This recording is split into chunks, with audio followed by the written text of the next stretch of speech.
Eutaw, give me two. All right. Welcome to the Pallazzo podcast, Prospects Power Hour. And tonight we have a special edition of our Prospect Show. And we are going to be talking some Orioles baseball. Now, if you would have told me this 5 years ago, I would have thought that you're nuts. But right now, and I'll admit to being old enough that I have followed prospects for decades at this point. I don't know that I've ever seen a system this deep as far as quality prospects this deep. And not only that, I started following the prospects because I was a high schooler and my favorite team had Andrew Jones as the number one prospect for 2 years in a row. And so I was like, oh, cool. This prospect thing might be kind of important to get a hold of and get some knowledge on. And and since that point, and it might be true before that at some point that I don't remember, but I don't ever remember a team having three different guys be the number one offseason prospect 3 years in a row. I don't ever remember that happening. I've seen, one guy stick as that number one guy for 2 years, and then maybe another guy shift in, but never three different guys, which allowed for one to graduate each of the last 2 years. And now you still have the number one prospect in the game in the Baltimore Orioles. So tonight I'm joined by our own Mike Virginia, and he's going to be our resident Orioles stan. And then we're also joined by Eric Garfield. You'll know him as Eric from Birdland on Twitter or X or whatever you want to call it nowadays. And Eric, also, if you follow Eric on Instagram, I will guarantee you're going to get some amazing prospect video and picture content. So that is a great, that's not a social that we usually chat a lot about here, but Instagram with Eric is a very, very good thing to follow. So guys, welcome. Let's talk some Orioles. Absolutely. And also, before we get started, I'm here to say that when we have this show in about 12 months, there's a distinct possibility that they're going to have the fourth number one prospect in a row, and we will get into some specifics about that, I guess later on during the show. But if you're not excited by three, maybe four will do it for you. So yeah, Go ahead, Ben. I was just gonna. Oh, there we go. We kick right into our first topic, really, here, guys, with our first comment. So, big news. Yeah, and I would say, you guys, the Angelos family in general, may be in the realm of the three least liked owners in sports. I mean, you can't really beat John Fisher right now. That's kind of difficult to do. But other than that, I mean, that's a pretty hard bar to pass to get anyone beyond, outside of John Fisher that's worse than Angelos. So I would say that Danny Snyder of the Washington Commanders was the only owner that was worse than the Angelos family. And I want to go on record of saying I'm not here to trash the fan, Peter, John, whoever, but This is in my lifetime from an O's fan, lifelong O's fan. When I was growing up, there were no Nationals. I live in the Northern Virginia area, but the Baltimore Orioles were a team that I grew up with and still to this day love to death. And this is arguably the most monumental moment as an O's fan in my lifetime. And I could not be happier. I still am not believing it yet. It's like I still feel like I'm in a dream somewhere. Eric, what's your take on this? What does this do for the franchise and really for the fan base moving forward? Well, it's very nice to meet you, fellow Orioles supporter. I'm trying to keep it in perspective, but I really am truly overwhelmed by the act in itself. But I'm very optimistic about what it means going forward. Really, I want the Orioles to win the World Series very badly. There's other ways to look at their development and see that they are and have been recently successful. Winning, finishing first in the division, having the number one system, they're all indicators, but you want to see other results. You want to see other people kind of joining and staying. What I mean is they need to extend Adley. They need to extend Gunnar Henderson. And with the Angelos family, there was zero possibility of that happening. They made it clear that they wanted fans to foot the bill for future stardom. And that's just not how this sport or the economics of it work. So weeks later, they don't own the team anymore. So I'm going to be optimistic and think/hope that the young stars that the Orioles are developing and crossing the line into the majors stay in orange and black. But there's other aspects, specifics of the transition from kind of like jerk, difficult owner to new blood, new life type of owner. So those are the things that I'm really looking forward to finding out over the next, I don't know, 12 months to 30 months. Are tickets going to go down? Is promotion going to be different? Is media coverage or the media network going to be exactly the same? Are the bad kind of like non-helpful people in the organization going to be moved out? So there's really a lot to look forward to other than the on-field product that's very clearly improved. Yeah, and well said, Eric. For me, at least, for this team moving forward, this couldn't have happened at a better time. Simply for the season that the O's just had last year. I know it didn't turn out the way we wanted it to in the playoffs, but with our core group of young talent and even the guys that haven't even made it to the majors yet, which we'll get into here in a little bit, the bird bath, right? I mean, there's just so many things to be excited for, and then this team being sold. There's a lot of buzz going into this season. I can't imagine there's any fan out there that doesn't feel good about our team moving forward. And to your point, extending some of our younger guys, our young superstars like Adley and Gunnar, and even some of these guys that are down in the minors, Kobe Mayo, maybe making some deals to improve the starting rotation, whatever it may be. So I for one cannot be happier, and I'm going to be looking forward to being at Camden Yards with all the excitement going around. One of the things that I think this brings up is a very good question that kind of hit hard during trade season last year, when the Orioles were kind of dinking around trying to do whatever they could to get a player that wasn't going to hurt them in the pocketbook, as they were trying to acquire a starter. They were trying, in the end, it kind of bit them, and they get into the playoffs. And boy, it would have been nice if they could have dumped the money in for. And the problem is, you're really looking, there wasn't a ton available. But what if they would have outbid for Justin Verlander? Yep.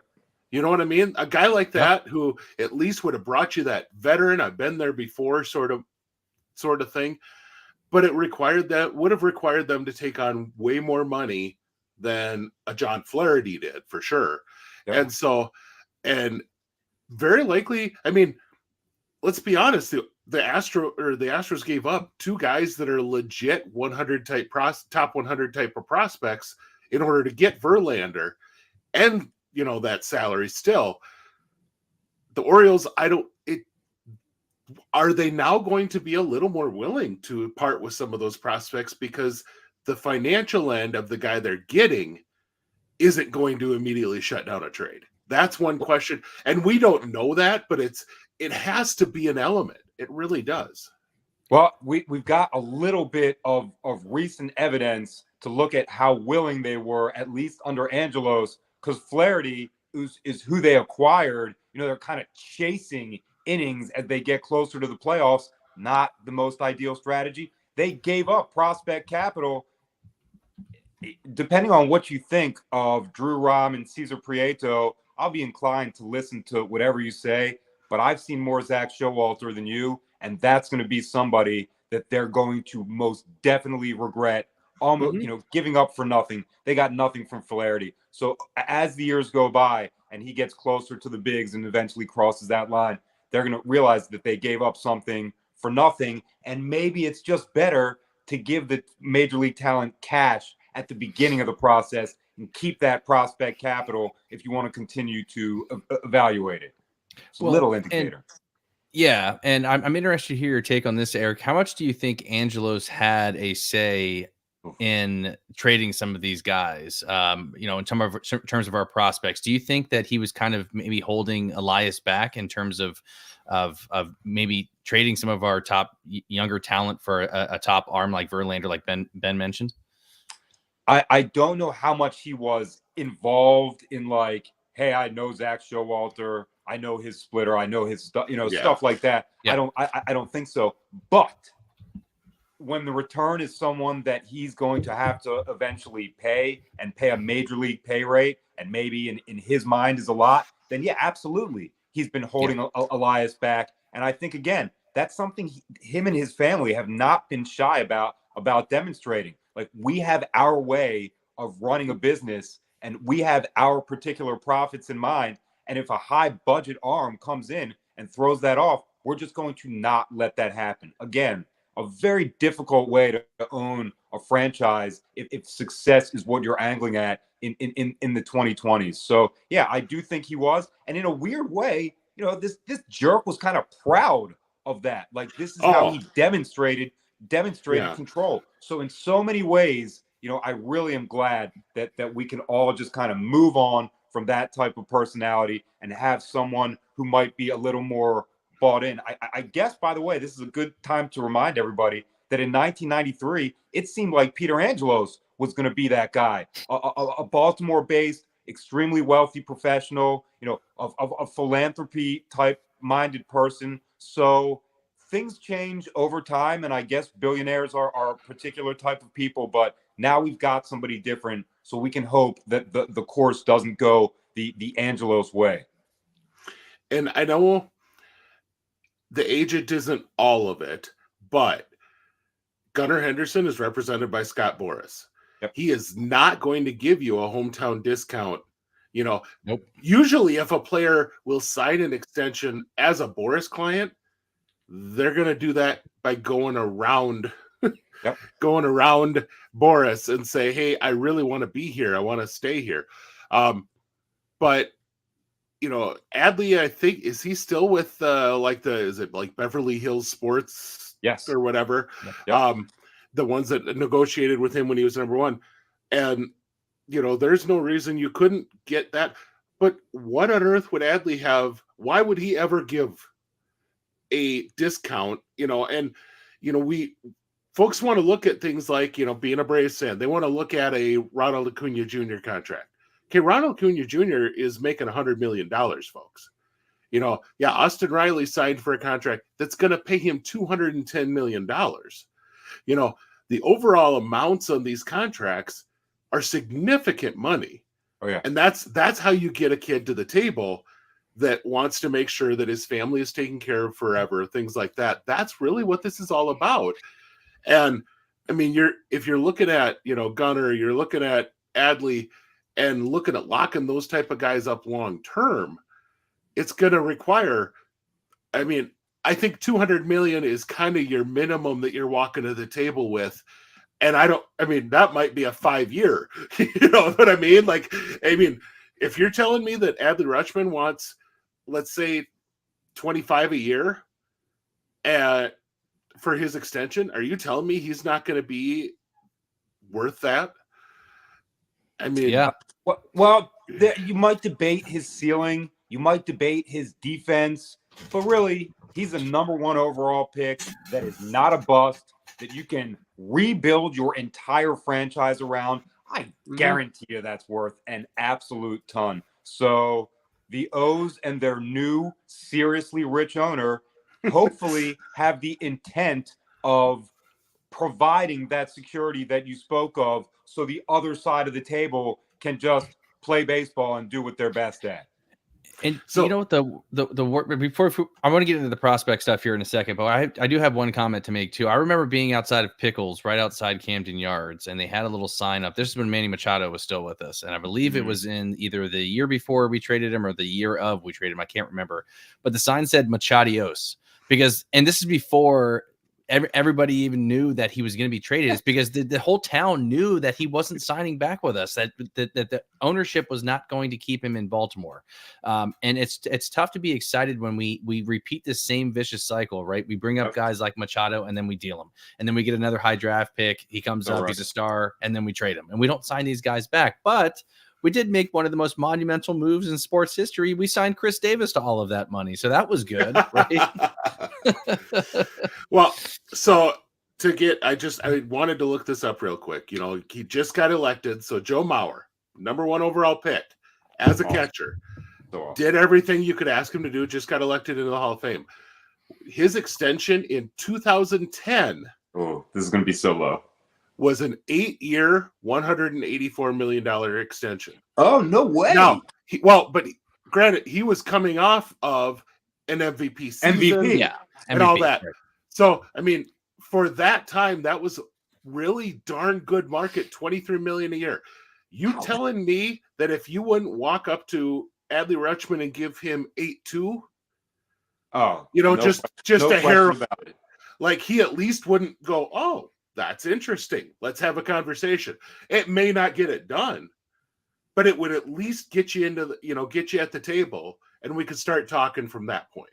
Ben, I'm going to estimate that's more than what's happened, like contract talks with him, with his camp in the Orioles over the last 4 or 5 years. Just absolutely accepted. Yeah. So, I mean, I would almost guarantee at least he comes to the table if you walk in with something like that, because it shows you're serious. Yep. And I really didn't feel like you ever felt like the Angelos were serious when they came to something, except for a guy like I don't know what it was with power hitters, and especially aging power hitters. Now, Nelson Cruz ended up being a pretty solid deal, but guys who are on the wrong side of 27, often on the wrong side of 30, 35. It's like let's throw them an 8-figure contract, but we're not going to give that to our up and coming stud players. We're going to let them go somewhere else. That kills me. Right. And it looks like Mike Elias and Sig Mejdal are already way smarter than the evaluators back then. So we've got some like a layer of protection just in case the owner's trigger finger gets itchy and he wants some old power. So we did say we're going to get into the prospects. We probably should do some of that. Okay. So I guess we know that I guess I missed how many Kylie had today. I was kind of going to compare to see, because I know he likes certain systems a lot more than others. And I was just wanting to see how many Orioles ended up on his top 100, but I believe it was 8. It was either 7 or 8 that were on the BA top 100. And with one guy, and if you go down their top 8 on their system, I know that they talked about number 9 in their podcast about their top 10 as being a guy who was really close for a lot of people, and that's Enrique Bradfield. Okay. That he was a guy that was on some 100 list, but just didn't rank high enough on the consensus to make it. That's a hell of a system. When you could talk about 9 legit guys for a top 100 list, but guys, beyond that, there's some really freaking good players here. And that's one of the downfalls when you try to cover the Orioles system in a system like we do with our 3-and-3. You're leaving behind so many guys. And that's, I guess for me, I thought that would be a great reason to have this podcast today, just so we can get into some of those guys that just don't get the love that maybe they probably should. So, well, the affiliates, their winning percentage has been good, except for Delmarva during the rebuild time frame. And I think even that is getting to the level of where they are right now. They want to have competition for every single position group on every single level. And it hasn't fully formed over the last 3 years, but it's getting extremely close. Most of the people that we talk about and that the prospect community recognizes as Orioles star players or name type prospects, there's someone right behind them if they get hurt or if they get dealt that are going to take that space and take that mantle immediately. So no matter what you look at or like what city you live near, if you live closer to Aberdeen or Delmarva, or if you live down here and watch in Florida, and watch the Mhm. FCL, the rookie league, like me, there's going to be a lot of eye-catching skills and names to follow. Some systems have it at the top, or one major name, and then everybody else isn't the same. But that depth and that competition everywhere is what's going to keep them in the top 5, or maybe even as high as number 1 as some of the names graduate, which is a process that's kind of already started. Yeah, and to Ben's point too, to have 9 guys in the top 100 is crazy. But at the same time too, like we have a plethora of guys who are already in the majors, in the bigs, that they're going to be here for a while. How do you fit all these guys in? Even the guys that we're going to be talking about a little bit later today that may not be as well known. Where do these guys play? There's only 9 positions here, folks. And Eric, I'm interested to hear your take before we dive in a couple of these guys. What do you think's preventing or maybe it's the ownership, but what do you think the holdup is with dealing some of these guys, maybe some of our middle infield prospects, or even third base, second base, shortstop, whatever? What do you think the holdup is to deal for a frontline starter and a guy maybe like Dylan Cease or Corbin Burns? Maybe the price tag is just too high for some of these guys, but maybe they're looking for the right deal. I don't know. What's your take on that? I am thinking that the ownership situation had a little bit to do with it, maybe more than a little bit. But when we're talking about the potential trade pieces like Westberg, Joey Ortiz, or Connor Norby, Cade Povich, any of these guys, it's not like they're unknowns to the Orioles. The Orioles know every single thing about them as people, as players, have placed a more accurate depiction on where their ceiling is going to be. So I wish that I had a better answer, but I don't think it's to evaluate them in camp this year in February and March. So I'm going to estimate that they worked a lot with the White Sox, even going as far back as the trade deadline last year, and they have a desire for Cease, but their desire for Cease and what the White Sox are requiring in a return are not close. And from that time to now, have not got that much closer. Perhaps it will be revisited around July of next year, or maybe they're just going to move on to another name, someone who's and maybe not a high ceiling, or maybe doesn't have the statistical profile of a Cease or a Burns, right, but someone they feel can last between 160 innings and 200, and isn't asking for Mayo or Basayo or someone like that, and doing so stubbornly to the point where they don't realize they're not getting Mayo for their 1A or 1 starter. Right. Yeah, and well said. Ben, go ahead. No, I was going to say, you mentioned earlier the Cesar Prieto, and Drew Rome. That type of guy right now in the Baltimore system, I think, is a dime a dozen. They have a lot of really good I high do agree. floor. I mean, high floor arms, high floor bats that, frankly, when we go through these 3-and-3s, you can dream on an international guy from almost every system. You can dream on a low A kid in almost every system. But to have that guy that you're like, that's a major leaguer. I don't know if he's a future, 10-year starter, or if he's going to be a bench player, if he's going to be an up and down guy, but that's major league skill right there. And, guys like you said, like Roman Prieto, those are definite major league guys someday. They might end up being, Prieto might be a guy that you bring off your bench and plays very well for you off that way in that role. He might be the type of guy that slips in and can start for you for 2-3 years and does okay there. Rome, I wish I could tell you what the hell he's going to do with his career as far as what route, but I think he's a for sure major leaguer. He's definitely got a role in a major league bullpen if starting doesn't work. And I said, that's a value to have. But those guys would probably be, 15, 20 in the rankings at best for those two. And I like them both, but I could not argue them much higher than that, which is really a neat thing. Now, one of the struggles that, in my view of things comparatively, now I still think they're excellent prospects, but they don't have a single guy that's made a top 100 that throws the baseball. And now I'm just looking at BAs here because that's what I got pulled up. But 10, 11, and 12 are all 3 arms.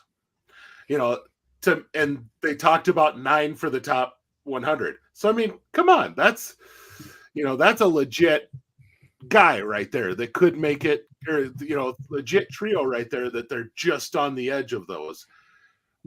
I guess I'd love to talk for a bit about Orioles pitching development because right now, gosh, they got hitters up the yin yang that's probably where everyone thinks they're going to trade from. But they got some pitchers that are starting to knock on the door too.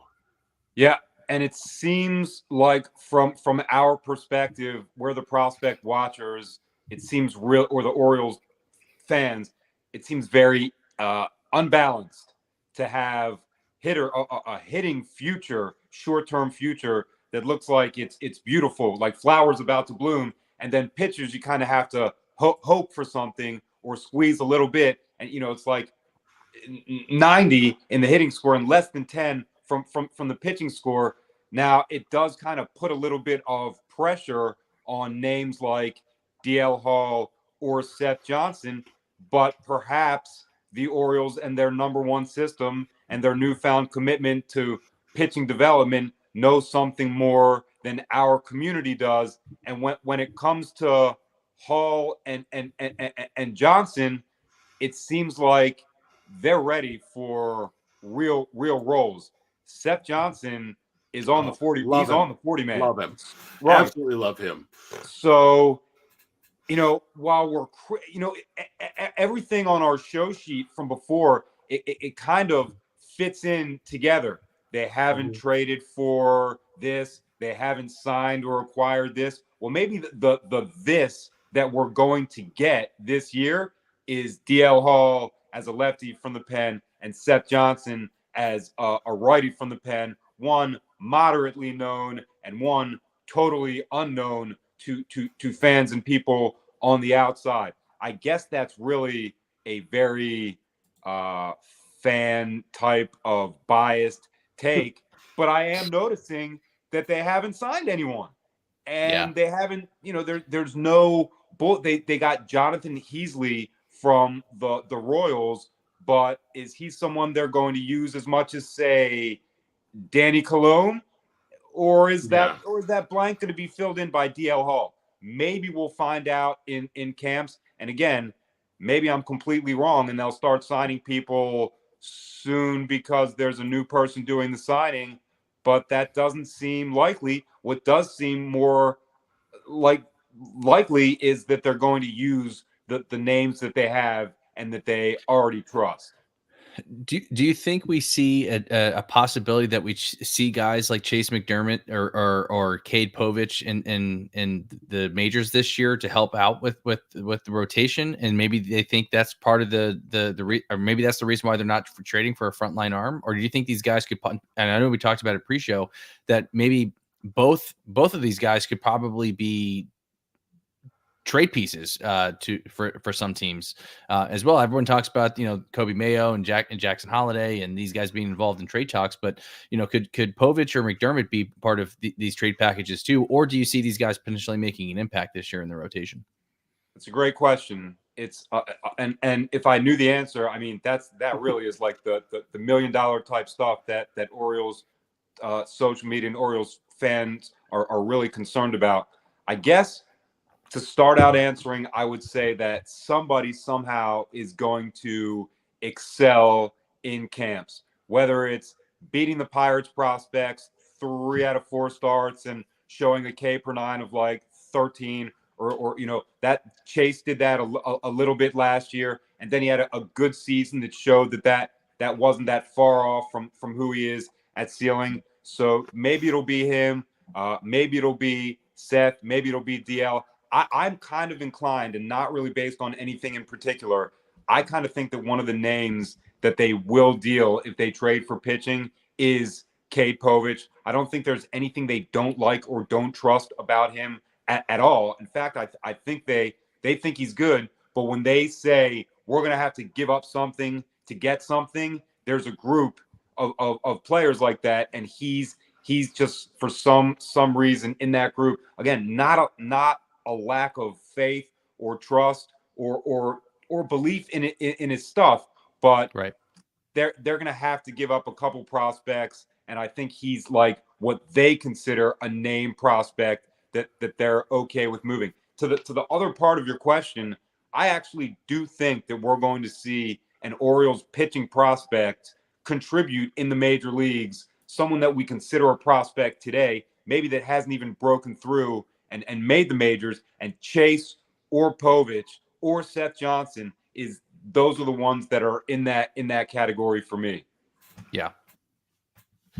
So our man Robbie Baseball is not on with us tonight, but he had a good question here, and that's a player who I'll admit I remember that in the Twins trade, but boy, I hadn't followed much of what he had done, what Ron Rojas has done since, and he really hasn't pitched much. But the thing is, he's pitched where Eric could see him. So Eric, Yep. what have you seen of Juan Rojas in the times that you've seen him down there in the last couple of years? Well, the irony of the deal for Jorge Lopez and getting two FCL pitchers back, Juan Nunez and Juan Rojas, is that the first starts I saw for both of them were kind of dominant against the Orioles. Oh, well, okay. Rojas was better. In fact, Bailey, my partner on the podcast that I do, we were together watching it in Fort Myers, and I remember looking at him like, man, this guy is tough. This guy is a high strikeout guy. And like weeks later, he was on the Orioles. So he's had some arm problems and some mild non-elbow injuries. He's had to come back to Sarasota a couple times and do his recovery and his rehab schedule. So I've gotten to know him as much as I've seen him on the MILB package. He's pretty. I wrote about Nunez today for a sleepers piece, but Rojas is just as good, if not better. I think if over the last couple of years, if he's been seen more and had the innings load, we'd have a better idea of how much better. But it would not surprise me if I don't know if he's going to break through, but if his time in the minors, he's an excellent like number one type statistical leader. Yeah. He's got multiple pitches. He throws them at multiple times. I don't know if his what's the word, like sequencing is as mature as his stuff. If he knows how to get through and get out of counts successfully. But isn't that what the minor leagues are for? And isn't that what the Orioles have proven to be good at? Is that where you think maybe his issue with the walk rate last year came from, is just not sequencing and not knowing? I mean, because quite frankly, if you got there was a thing that I plugged through Twitter today, and always a mistake. Well, yeah, there you go. But one of the stories was on Saris was talking about was the low rate, or that splitters had the lowest rate of in zone. And I thought, but yet they're one of the best strikeout pitches in the majors right now. A lot of people are coming back to a splitter because it has all the actions of a fastball and then just does something completely different at the very end. And that's a very valuable pitch. But you also have to know where to throw that pitch and when to throw that pitch. I mean, throwing that pitch to open it. I mean, if you're going to pitch backwards, you don't start with the splitter. Let's put it that way, because most of the time it's going to end up in the dirt. It's going to end up, it's not going to end up breaking into the strike zone. Let's just put it that way. And or you're 1-0.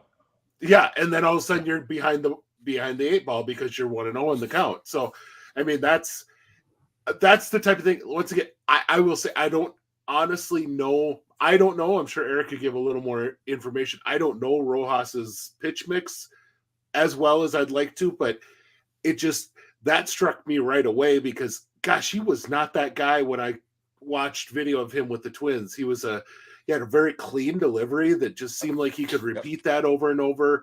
Yep. And I just thought, man, that the fact that he was walking guys at about a 15% rate this year, that's kind of that was Rough. really high, for what I saw out of him before. So, well, I mean, I guess I don't want to sound like basic, but as a pitcher, you've got to know, hold up, do something different in this 3-ball count. And if you don't, you're going to have numbers like you just stated. So his stuff is trustworthy, but it's an insult to say his pitching intellect. He needs to know what to do to control the count a little bit more than he has so far in the low minors. And again, it's weird because in the rookie leagues, he was doing really well with it. But I guess that's an indicator of the competition level in the rookie leagues. It's just not as advanced as it is once you start getting towards the letter leagues. But I really like fans that are paying attention to guys like that, because sometimes it's a click, a new delivery, a new pause in your windup or setup, and then it's all up from there. And that's one of the fun things about watching guys through the minor leagues. And kind of going completely different, just to bring in one other international lefty for you, Luis De Leon. Oh, I got to see some video on him, and holy crap, is that sexy stuff. Did you see what he posted today? No, I didn't. But he threw. It's the behind his left shoulder perspective, so you're seeing it, and you can see he goes into the windup, and it's an Instagram story, so you can kind of like press and stop it. Okay. So you see his grip, his slider grip, and then he throws it, and it goes from top left to bottom right, and at the very end, whips back left right before the catcher catches. It is so stimulating. I mean, oh man, yeah. That's is extremely real. Yeah, just the movement he generates, and I mean, this is the type of guy that a good system getting back into the international game needs to hit on one or two. Oh yeah, they signed him as a guy who is old as an international prospect. He was 18, 19 when they signed him, and they signed him for like 25,000, 30,000, something like that. 20 G's for Luis De Leon. So, I mean, that's a hell of a. I mean, compared to, we just saw January 15th, we saw the guys that got, I think, up to 4, and I don't believe we had a $5 million guy this year, but we did have some $4 million guys. Yep. I don't know that DeVries or anyone else got 4 or 5, but still, they did not. For 30 or for 20 grand, for whatever, that's a damn good deal for that kind of talent, and he's already shown it at full season ball. Yeah, his development is it's going to really explode. Kind of like one of his heaters. One of my favorite things or favorite ways to find out that the Orioles are doing a good job. I am biased. Most of the people that I communicate with are Orioles type of people. Yes, it's just nobody's gonna get in touch with me to tell me how bad they think Samuel Basallo is. It's not the world I live in. So I like it when scouting people or professional people or international evaluators from other teams talk about their mistakes being the Orioles win. And I have one from a team that you really like, Ben, that showed me their evaluation of De Leon and what he was worth and should be bought for on his initial camp appearance in another country. And their cross-checker, their scouting director said, we're not interested at any price, no matter how cheap he goes. And in that week, the Orioles and his agent got in touch. So that's a major win for such a low total. Yeah. And this organization does a lot with international pitching. So maybe De Leon won't hit the ceiling he would have with them, but he looks to have great natural ability. The ball coming off his fingers in slow motion is really kind of reminiscent of a point guard that's trying to navigate through a tight space in traffic and just have that spin hit exactly right. There's a lot to build on with his profile and his natural skill set. I would not be surprised if he's getting outs at Bowie by the end of this year. Oh yeah. He's one to me that the command, if he takes just that step forward in command, he could absolutely be a guy, we're going to zip back to a team that I know well, but a guy who could zip through as quick as someone like AJ Smith-Shawver did. Yep. Who could rock it up. He may not come up and immediately be a starter. He might come up and only if there's injuries and they need him to start, but there could definitely be, up to AAA for sure by the end of next year if that command takes another tick forward, because that's really where it's at. Is he's got the control. It's the command of that pitch, within the zone. He hits the zone fairly well with his pitches, but you got to command it. And sometimes when you're young and you're just, where it's supposed to go in the zone, a slider like you're talking about drifts out of the zone. You know it will. And, as you get up into the, upper minors, you got to be able to just dot the bottom of that box, as that we all see on TV and think is the actual strike zone, but that's a whole nother discussion. But you got to be able to dot the bottom corner of that to where a hitter is like, yeah, that's a ball. But it ends up getting called because it's hitting that right spot. So, I mean, that's Mike, I've been chatting with Eric for a bit here. No, it's all good, man. I enjoy it. I enjoy it. I appreciate the conversations. We did have another question here, Eric, from Joe L, and he wants to know where you see Anderson De Los Santos what he needs to do to take the next step for the O's. Okay, that's another player that, man, I could do this forever. That's another guy that spent a lot of time, maybe more than people think, in the low minors. He has physically developed the right way. Mm-hmm. This guy's wrists are as quick as any prospect. I've seen him get beat bad with a pitch. I'm waiting for the ump to throw up their right hand, and it ends up being a double oppo down the right field line. Like, wow, how did you even touch it, Delo? But the things that he needs to work on are day-to-day consistency. He's had some really great streaks, and he's had some lengthy streaks where he's over. He's not helping the team. He's not moving runners over. If you're going to be a trusted baseball player that advances past the low minors, which his skill set says he should, you need to be somebody that the manager knows, I can put you in, and you're going to only help us. Even if you go 0 for 5, you're going to turn 2 double plays, one of which was very tough. You have to stay in mentally every single day. And I don't want to say that's been a struggle for him, but there's other people in his class that have already demonstrated it and have moved on. I know I'm biased, as I've said before. I'm a prospect hugger.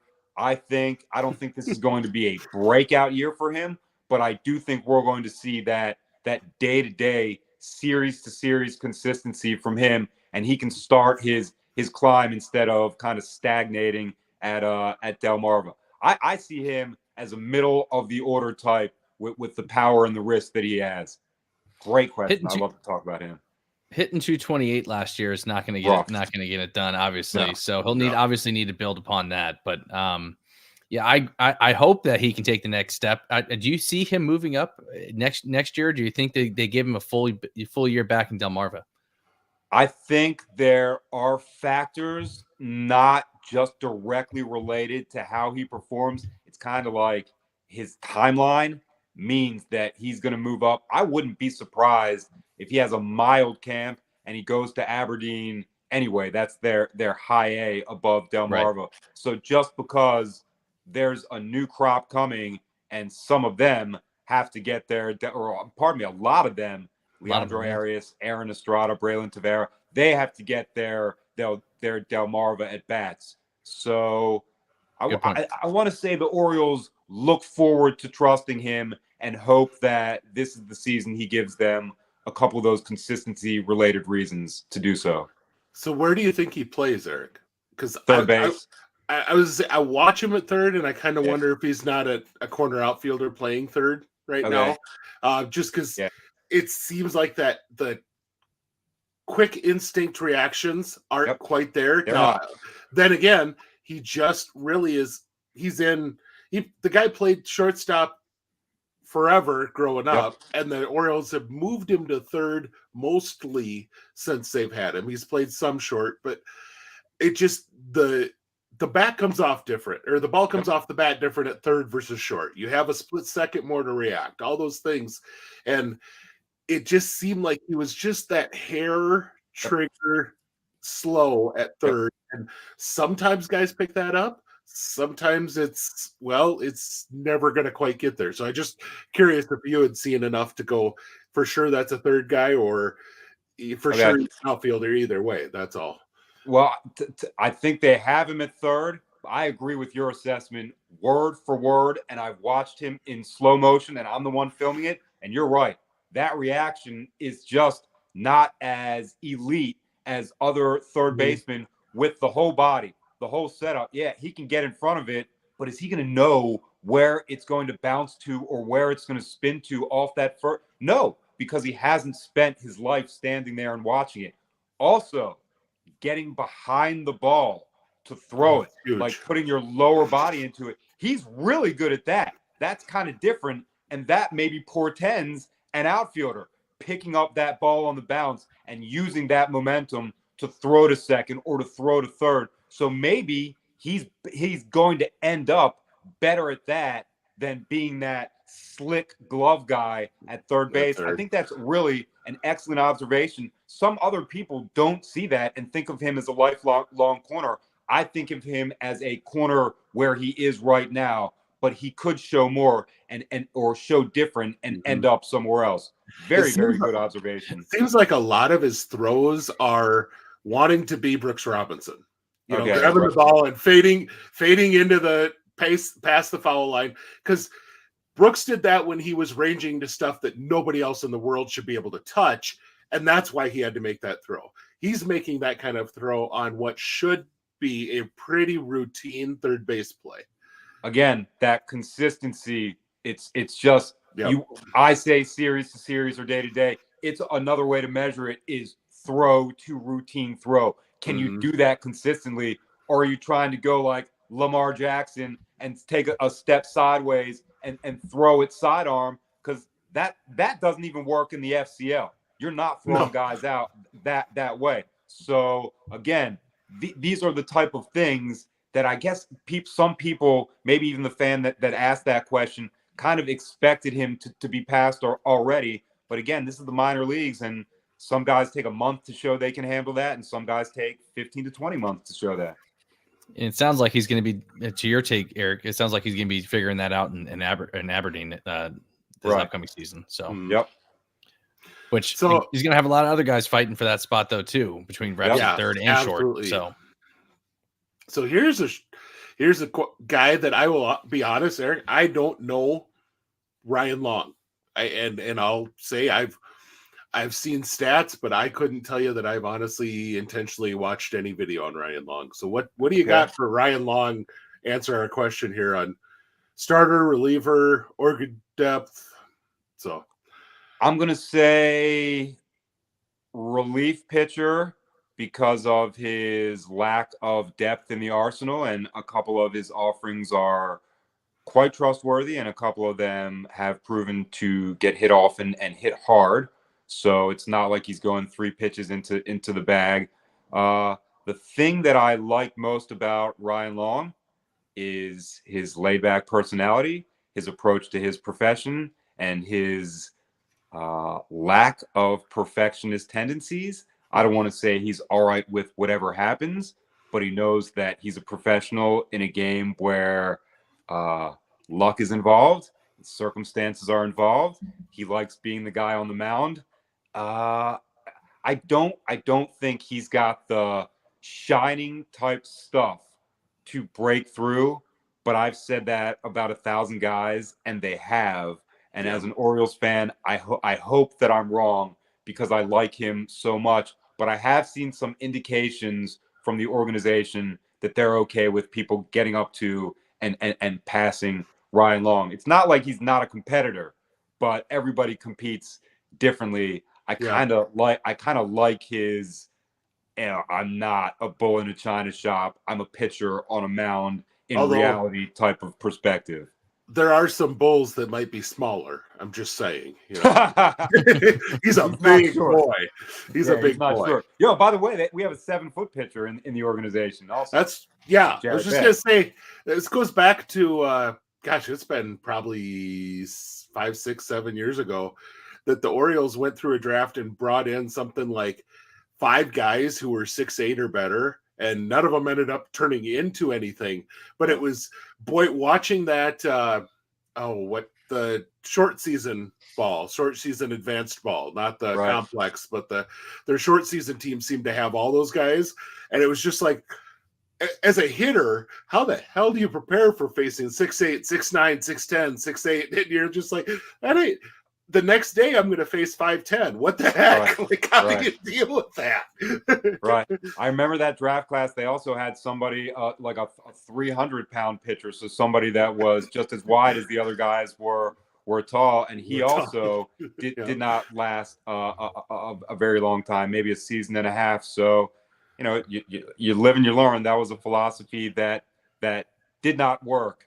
But the videos that I have from Beck, you know, on the mound, which is raised, and standing next to other guys in the clubhouse or in the dugout, it's really unique to see somebody an entire head taller than a tall person like Kobe Mayo, looking like, I don't want to say Kobe Mayo looking like a very short person, which he is most certainly not. So maybe less tall pitchers, just a few of them will end up working out a little bit better.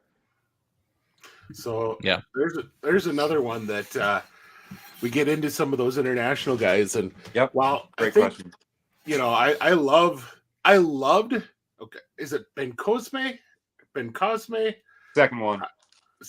Okay, I loved him coming over, and I liked the swing a lot. Me too. But I really thought he would generate more power in that swing, just watching it. And I think that's a really good question as to, me too. You know, does he add some pop into that swing? In an article that I wrote today, several hours ago, he was good timing. The number one guy that I consider to be a sleeper. And he is someone, you know, I'm really not that good at this, and I also don't try to do it. I predict that this will be his breakthrough season, and this will be the year when he puts, you know, we're not more than 6 per 485, 500 over the fence. So this is the first time on the farm we're going to see some extra base hit / power from him, because he has gained a little bit of weight in the offseason. Well, he has gained like 15 to 18 pounds. So for some people, that's a little bit. But for a hitter that's trying to not be skinny and demonstrate that he can gain weight, I'd say that's kind of significant. And his cage videos are much louder. He was abnormally lean. Right. Okay. So 15 to 18, that's making a difference. Yeah. He was skinny lean, not like health. I mean, not saying he wasn't healthy, but when you watch him, the way the uniform sat, it sat like a really skinny kid that just hadn't filled into anything yet. And so I remember talking to him when he was here, the FCL. He did not spend a lot of time here. He got really hot and moved up.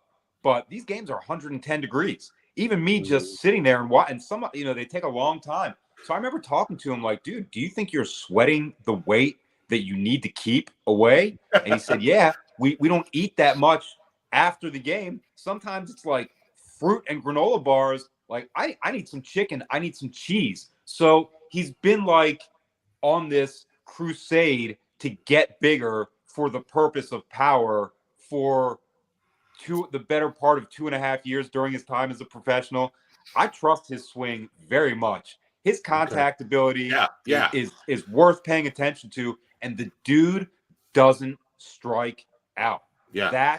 Those are the type of things the foundation to build on for Freddie is a lot more clearer than people think. That extremely low, almost non-existent strikeout rate is a great place to start.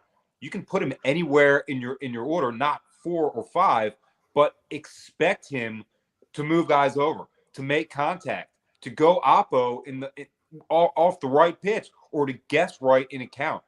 You know, his numbers haven't been great, but the things I just outlined are quite advanced. Yeah. His career average for the minors is higher than 300. So he had a really bad average year last year. His strikeouts and walks are kind of even career-wise and last year. His on base is adequate. So I trust Freddie a great deal. He cares about getting better. And the one thing, you know, I don't know how to say this and make it like sound nice. His irrational confidence is at the level it needs to be to get himself through adversity and keep going. I love to see guys that never believe they're bad, even when they're going bad. And Freddie is the king of that. You can't tell him he's not a great player. He doesn't believe it. So this is the year that Freddie breaks out. You can remember that I said that. All right. So I had mentioned a couple in pre-show stuff, a couple of guys that I thought were fairly low, and then I pull up BA's top 30, and they actually had one of the guys on there, which kind of made me feel like maybe I wasn't uncovering as much as I thought I was. But Alex Pham is the pitcher I mentioned, and then Billy Cook, who is primarily still primarily playing outfield, because I know he was playing around with some second base too, but outfield, 80% outfield, 20% infield. Okay, but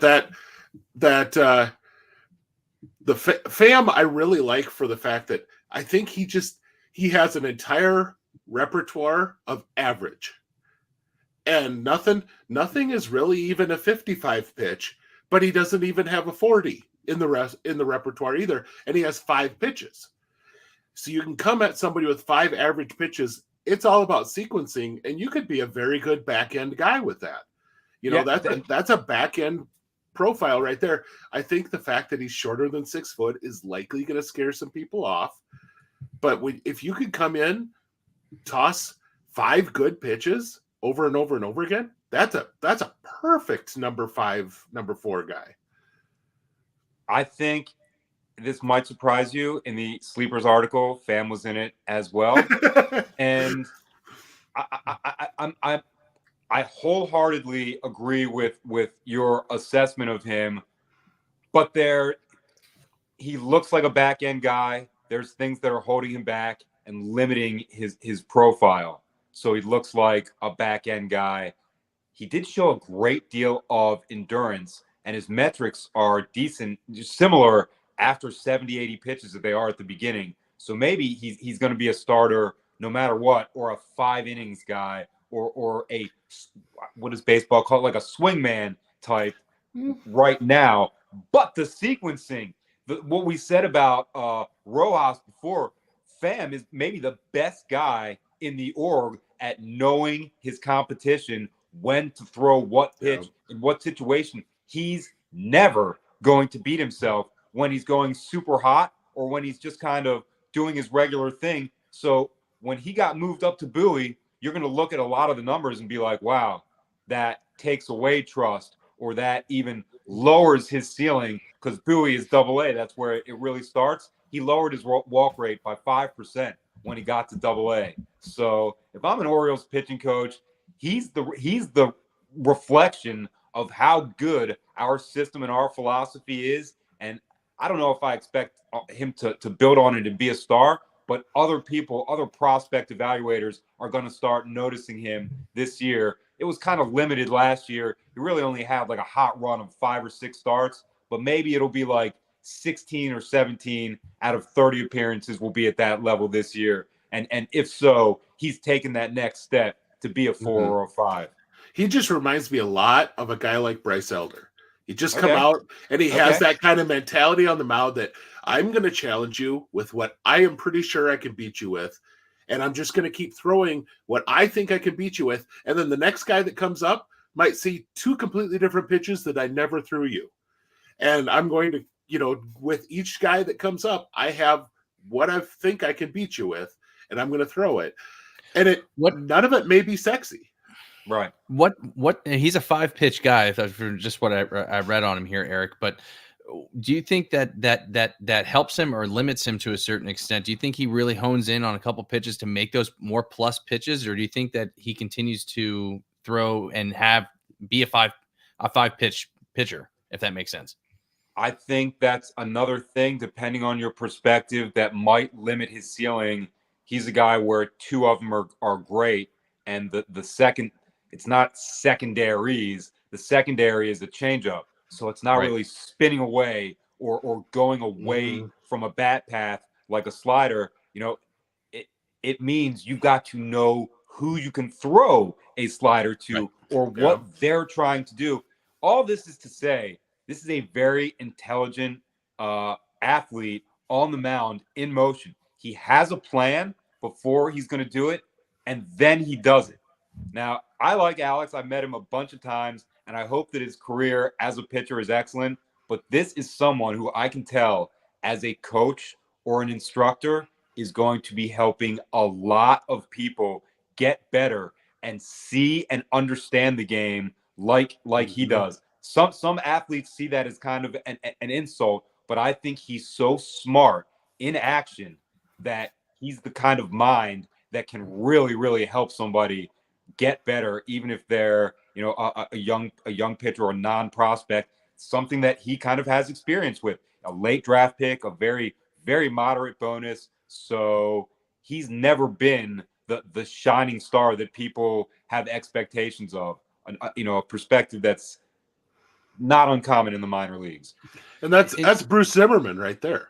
Yep. I mean, that's what Bruce Zimmerman always was coming up. He was never expected to be that guy, and then just has. I mean, obviously lost him due to injury last year, but I mean, he came up into the majors and he did what he needed to do at the back of a rotation. So tough guy, very, very tough mentality with Zim. I'm glad that he's in the majors. I don't consider him to be a minor league pitcher. I consider him to be a major leaguer. So we'll see if he stays with the Orioles long term or if he ends up somewhere else. But that's a fair comparison. So the other guy I was mentioning was Billy Cook, and I don't know how much you get your teeth into a lot of other systems, Eric, but to me, one of the guys that had maybe the best statistical season in the minor leagues last year was Blake Dunn with the Reds organization, who's a 25-year-old or so, and I think he went like 25 and 50 or something ridiculous like that. Just a nuts type of season of power and speed. And I don't think Billy is that type of guy, but there is power, there is speed, and there's a 25. Yeah, he is 25 now too. But there's the ability to take a walk. And that when I watched him a little bit in the Arizona Fall League this year, he really works counts. Yep. He works counts very well. And he just seemed like he got good wood on every ball that attacked. Now it's a loopy swing. It's going to be we were talking earlier on Dan Uggla versus, a Dan Uggla profile versus a Jeff Kent profile. This is a guy who you hope for is going to be a Dan Uggla profile, 220, 240, but probably gets on base at a 350 rate, provided everything works for him down the road. Here's a great clue or indicator about who Billy Cook is and how he's thought of. A lot of times last year when I'm talking to prospects, it's something that I always wonder. Who do you guys think is the best? How can you tell me that I'm wrong? Who do I need to talk about more? I know some of you wish that you could be discussed more on podcasts more. Who's the one name that we don't talk about enough? To a man, it was Billy Cook every time. And I remember guys being like, you film Basayo in the cage, or Jackson Holiday in camps at the cage, or Kobe Mayo with his moonshots, or Kerstead. Why do you not film Billy Cook in the cage? Because he hits it just as high, just as far, and just as loud, and he can run on the base paths like those guys can. And I started paying attention to him a little more, and I was like, I'll listen to you guys. I'll take your word for it. But I really don't believe it. Second half of the season, he kind of showed out. and he was consistent. His streaks were better. His extra base hits were, again, more consistent. So maybe these guys that are with him every single day and practice and improve with him, maybe they were onto something. But it's hard to look past the fact that he is 25 and he's in a system that's churning out good to great type of profiles. So why wouldn't you think that a guy like Cook, strong, fast, athletic, good baseball skill set, why won't he reach at or near ceiling? Exactly. I mean, he seems like he's an easy guy to cheer for. Let's put it that way. Watching him play the game, he's an easy guy to cheer for. So, Mike, what do you got? You want to make sure we get talking about here, because you've been enjoying the heck out of this. I know, this is great. Yeah, I have to bring up. We talked about it before in the pre-show, Eric. But really quickly here, because I know we're running a little bit over time.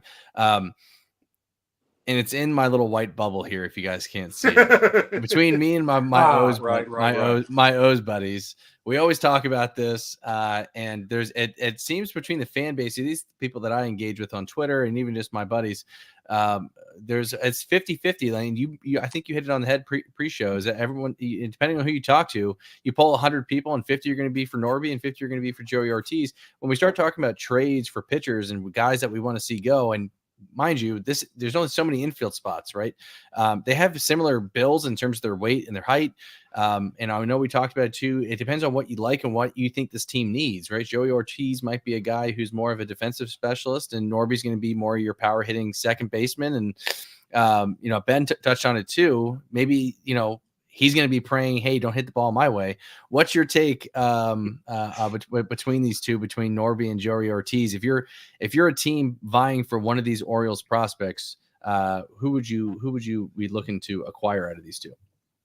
Their line for line comparison on the field and kind of statistically extends to their personalities too.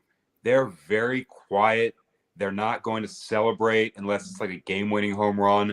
Very consistent, can keep the same facial expression through a mistake or through a strikeout. So these guys are so alike, but one is an elite hitter and one is an elite fielder, and they both kind of lack that on the other side. So it really depends what you're looking for organizationally and what your team philosophy is. Now, Joey offers versatility. He can play second very well, but you do not want to not use that fielding percentage, that zone protector at shortstop. It would basically be stupid.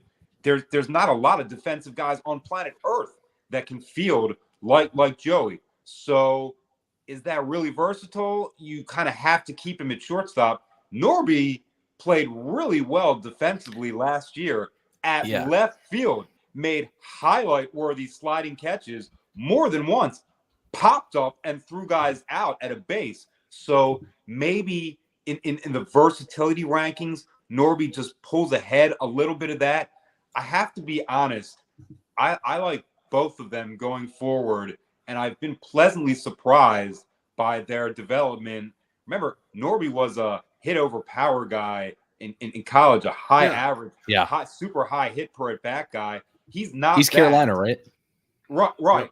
A great program and a great perfect game program. But before that, he's always been that. Then he gets to the pros and he's got some pop. Then Joey gets to the pros. He had 28 home runs last year. So maybe Joey is kind of like closing the gap to offensively. But I still think, like Ben outlined before the show, Joey is a major league glove for a very long time, no matter how you decide to use him or start or not start him. So there's that already. We know that today. So there's a lot of ways to compare them. Not many of them really separate the two. So it really kind of depends on what your preference is. Do you want someone you can trust as a hitter or run producer, or do you want someone that's going to make one error per 1,000 touches, which is just a ridiculous way to play baseball? Me, myself, I like both of them. I'm going for the no errors over months in a row for Ortiz. He will just not mess up. So I would choose Joey, put him at shortstop, and let the pitchers trust hard ground balls that are hit towards his feet. And I'm a little bit biased because I'm a big Connor Norby guy. Going That's into cool. last season, I was a big Kobe Mayo guy, obviously, and still am.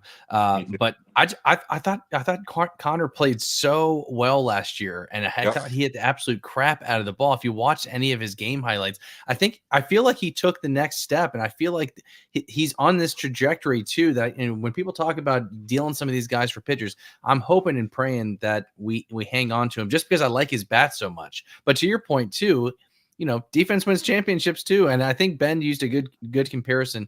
Ben, forgive me if I'm mistaken here. Ray Ordonez. Ray Ordonez, one of the best defensive shortstops that's ever played ever. Yeah. Yep. And if Ordonez could have hit a consistent 270, he would have played in the majors as a starting shortstop for 30 years. I mean, wow. I mean, you know what I mean? Like that. I mean, really, Vizquel is not that. I mean, Vizquel had a really nice reputation as a shortstop, but let's just say that the numbers don't play out that Vizquel was quite as good as what his reputation was. That's fair.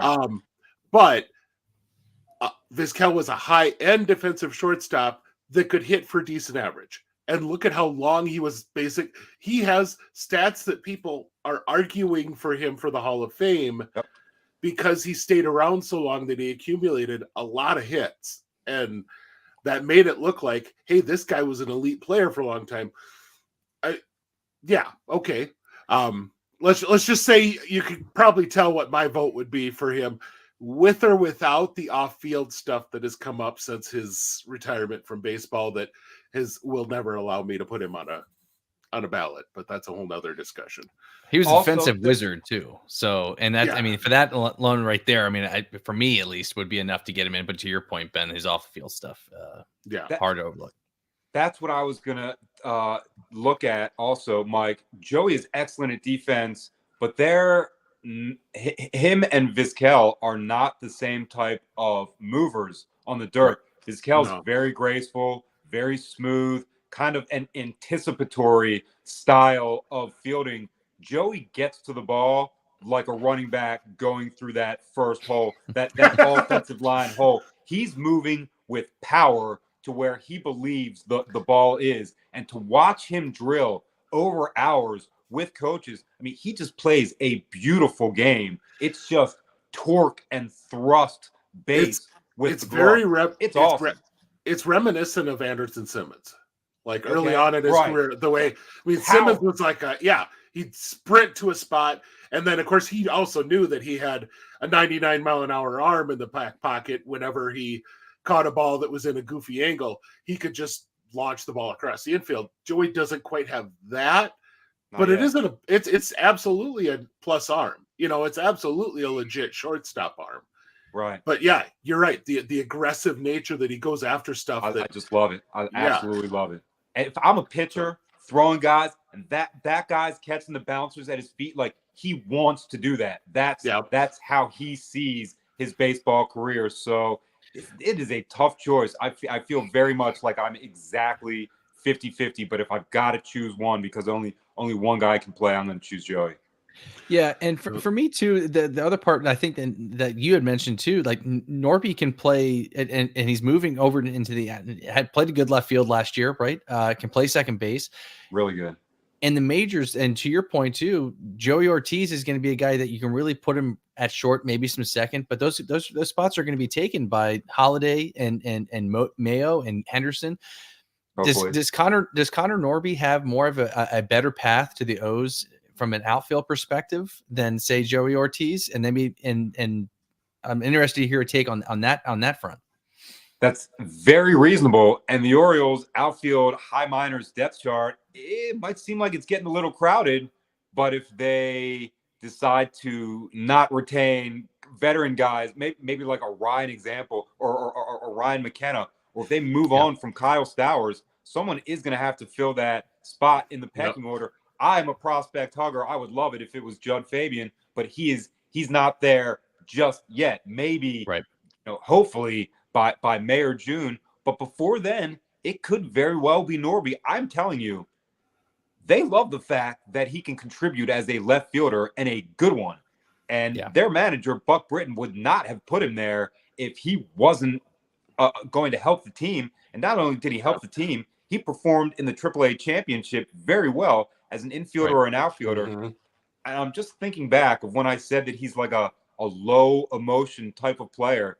I know one thing that really, I didn't see him. I didn't communicate with him directly, but all the trade talk and his name being like the chief guy, I know that he did not enjoy that initially. And it wasn't because, he's like an outcast. It's because he loves what the Orioles have done for him. And he kind of wants to pay them back by being good for them more than he is for another organization that has not developed him.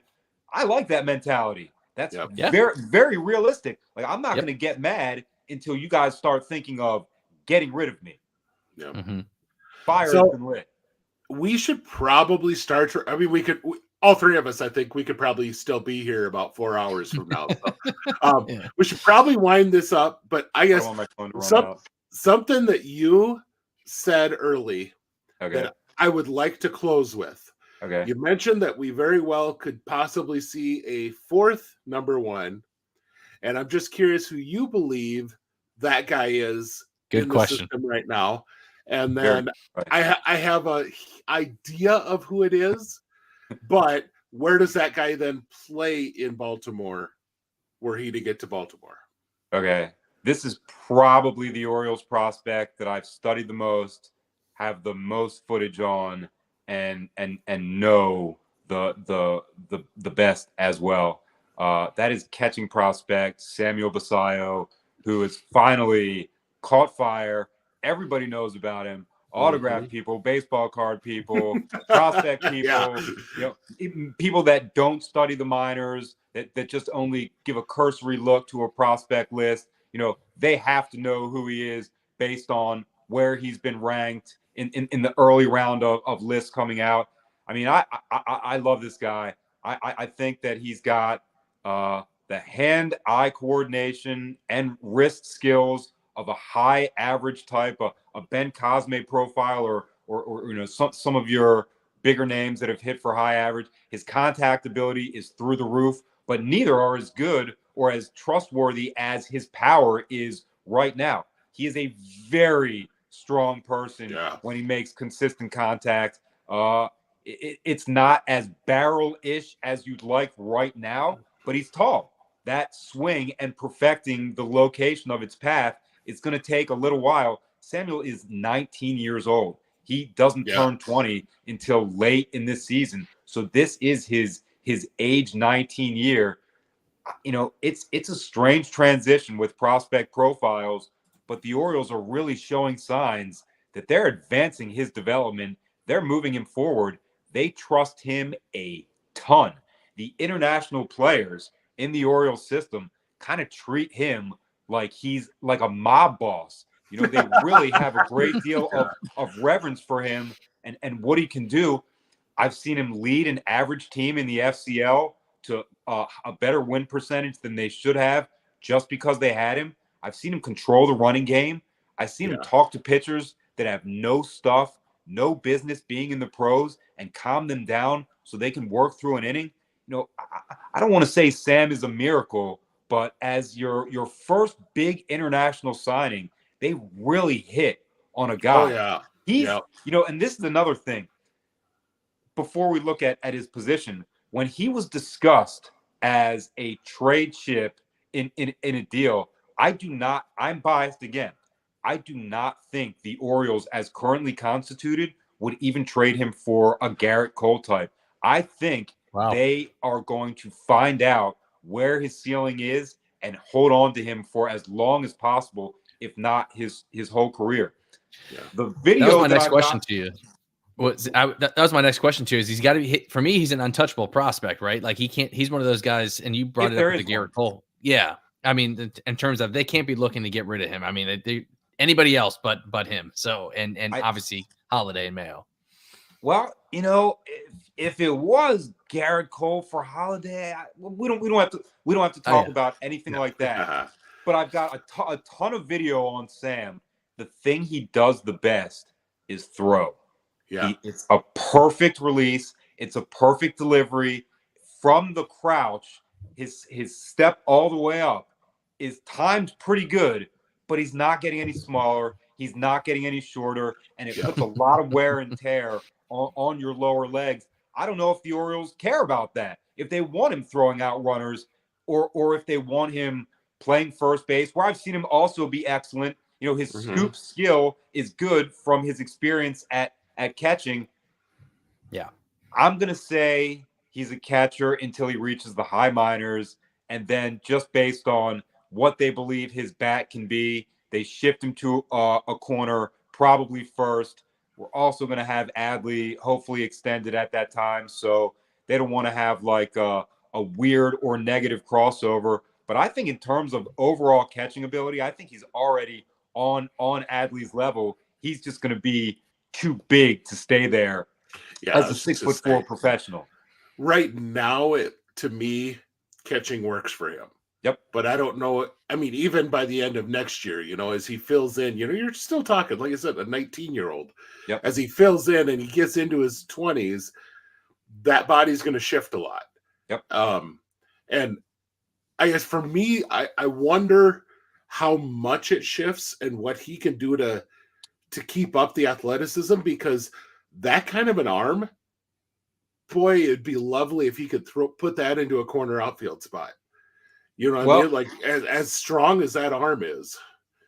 I don't know if he has the mobility to move out there. That's because what I I mean. haven't Like, seen him. Yeah. But I do know the dimensions of his father, so we can like kind of see where he's going to stop. Samuel's already taller, but the dad is kind of broader in the shoulders and across the back and into the upper legs. I'd say Sam probably weighs about 220 range. Dad is up around 250 in pretty good shape. So Sam's gonna gain weight and gain width. That might take a step towards limiting his mobility anyway. Yeah. But the physical type of stuff is on the back burner for right now because of what it looks like his bat might be. I mean, you don't go from like around 100 to around 13 on the Baseball America list unless somebody thinks you are about to explode or you already did, right? Yeah.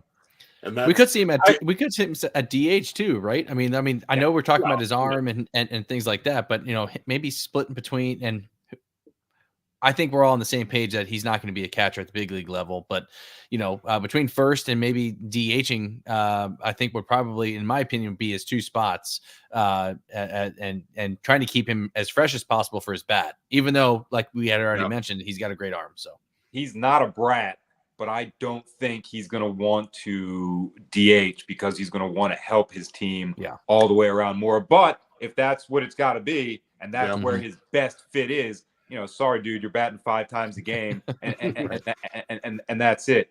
He really is a team lifting type of competitor, and I would love to see him, if he's got an Orioles uniform on, helping offensively and defensively.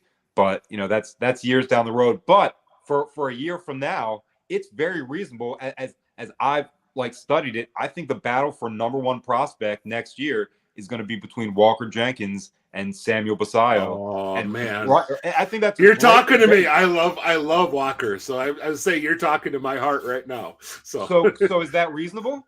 Oh yeah. I think folks are going to push Walker up the same way that Basallo got pushed up this year, but Walker has a higher starting point. So I kind of wonder if maybe some of you hate that it happens, but the background of their pre-draft prospect status could potentially move him up as a top prospect higher than another guy who's maybe a better true prospect, but doesn't. I think we have call the that same, bias. Yeah, the same pre-bias. But oh man, Eric, tell me if I'm goofy on this, and it's a cross-side comparison as far as the swing. Okay, I'm not comparing him by any means to what this guy did in the majors, but the smoothness of his swing just reminds me so much of a young Manny. Oh, That ability to right.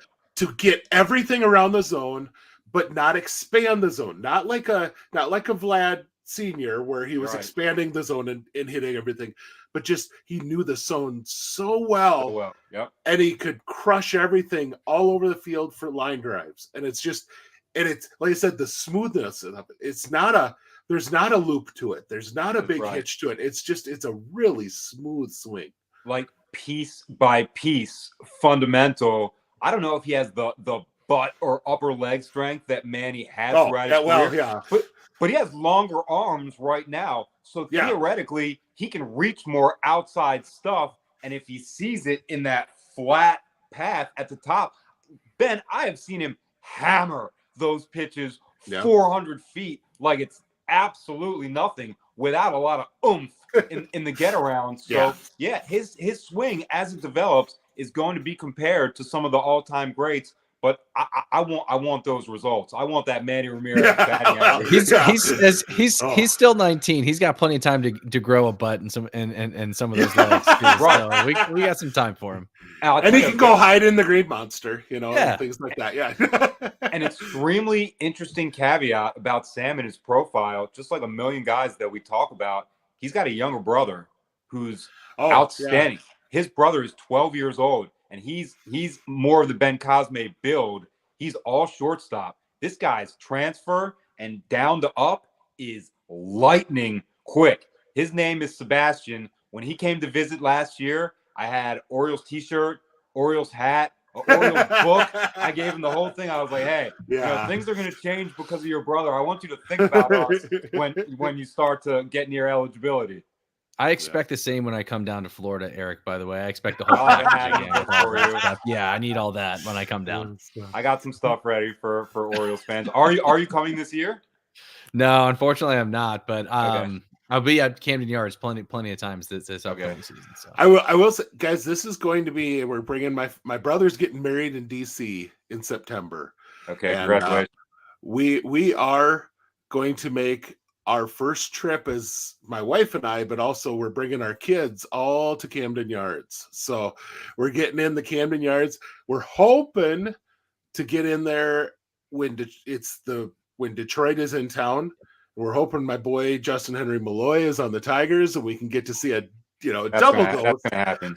That would be a very fun trip. But so I'm excited for that, and maybe I'll have to give you guys a report of what I see. But I'm excited to see some of these guys because, like I said, it'll be mid-September.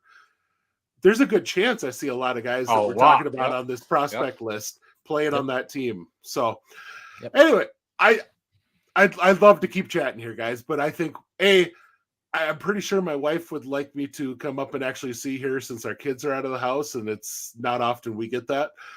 But B, I think we've covered enough to where people have a lot to chew on, which is a lot of fun.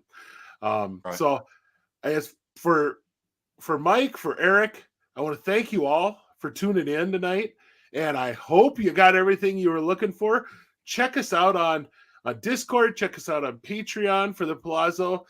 Eric, do you have anything you'd like to pump that you're working on right now? You've been talking about a couple pieces you're working on. Anything in particular you'd like to mention right at the moment? I started working for a online and actual print edition paper in Baltimore called Pressbox Live. So I'm going to be covering stuff for them as the players come back to the complexes. The sleeper Orioles prospect article was through them and for them. So I'm going to have stuff. Thank you very much. I'm going to have stuff like coming out over the next couple weeks. But really what I like to do is talk Orioles prospects and we've done it for an hour and a half. We could do it for 4.5 hours. I know it's a lot for people to listen to, but this is really what I like to do. So every single opportunity to do it and to kind of like expand the reach of what the Orioles are doing is something that means a lot to me. So anytime anyone wants to talk about Orioles, go ahead and find me, and I'll do it like I just did it with you fellas. And I'll plug it again. Get on Eric's Instagram. If you love yeah. prospects, get on Eric's Right. Instagram because those videos are priceless. We And, get a lot. he doesn't just put up Orioles guys. It's No. majority Orioles guys, but he A lot of gets Pirates. lots of Pirates, and you know, I've seen enough of my Braves guys show up on there, you know, that you know they come through and he gets a shot or two of them. That's, I mean, it's a, for those of us who love prospects, getting that live video is such a huge asset, and Eric is one of those great guys providing it. So I believe it's Eric_Birdland 22 or something like that. Eric Birdland. You'll figure it out. We're being really we're really helping out. Honestly, though, I bet I would almost guarantee you search Eric Birdland, you're going to find it. Okay, that's good enough for me. So, thank you, Eric, for coming on. Thank you. Yeah. And actually, Joe, I was just going to say, I was just closing out, but Joe said that is it. So you must have set your handle just right. But thank you, Mike, for chatting. I'm sure you probably enjoyed it as much as you participated. But you know, this is really fun. Yeah, so, yeah, nice to meet you, Eric. Right. This was super fun, man. Thanks so much for popping on with us today.